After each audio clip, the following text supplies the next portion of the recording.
చంటి పిల్లల తల్లులు ఓపీడీలో మమ్మల్ని తరచుగా అడిగే క్వశ్చన్ ఏంటంటే తల్లిపాలు పెరగడానికి ఏదైనా చిట్కాలు చెప్పండి అని అడుగుతారు. ఇది తెలుసుకోవాలంటే ఈ వీడియోని చివరి దాకా చూడండి. నా పేరు doctor Sivakumari, consultant neonatologist, Andhra hospital, Vijayawada.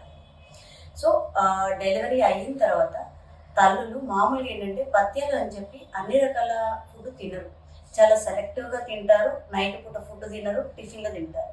So జనరల్గా డెలివరీ అప్పుడు ఎల్ఎస్సిఎస్ అయినా కానీ నార్మల్ వెజినల్ డెలివరీ అయినా కానీ తల్లికి 500 ml నుండి లీటర్ రక్తం పోతుంది. సో తల్లికి ఆ రక్తం అంతా పడాలి, పిల్లకి బేబీకి పాలు కూడా రావాలంటే తల్లి తినాల్సిన మోతాదు కొంచెం ఎక్కువ తినాలి.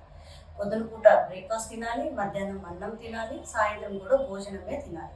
ఈ మధ్యలో పాలిచ్చే ప్రతిసారి ఏదో ఒకటి స్నాక్స్ తినాలి. పత్యాలు అని చెప్పి పొద్దున్న నుండి సాయంత్రం వరకు సొరకాయలు, బెండకాయలు ఇలాంటివే కాదండి, అన్ని రకాల కూరలు మనం తినచ్చు. మార్నింగ్ బ్రేక్ఫాస్ట్ నెయ్యితో తినచ్చు, మధ్యలో పాలు తాగాలి, రోజుకి కనీసం 3 నుండి 4 లీటర్ల నీళ్లు తాగాలి, బేబీతో ఎక్కువ టైం స్పెండ్ చేయాలి. సో సైకలాజికల్గా కూడా మదర్ ఫిట్గా ఉండాలి. వేరే ఆలోచనలు ఇవన్నీ పెట్టుకున్నా కూడా పాలు రావు. సో ఫుడ్ ఎక్కువ తినాలి, న్యూట్రిషన్ ఉన్న ఫుడ్ తినాలి, నీళ్ళు ఎక్కువ తాగాలి, సైకలాజికల్గా కూడా కొంచెం రిలాక్స్డ్గా ఉంటే పాలు సరిగా వస్తాయి.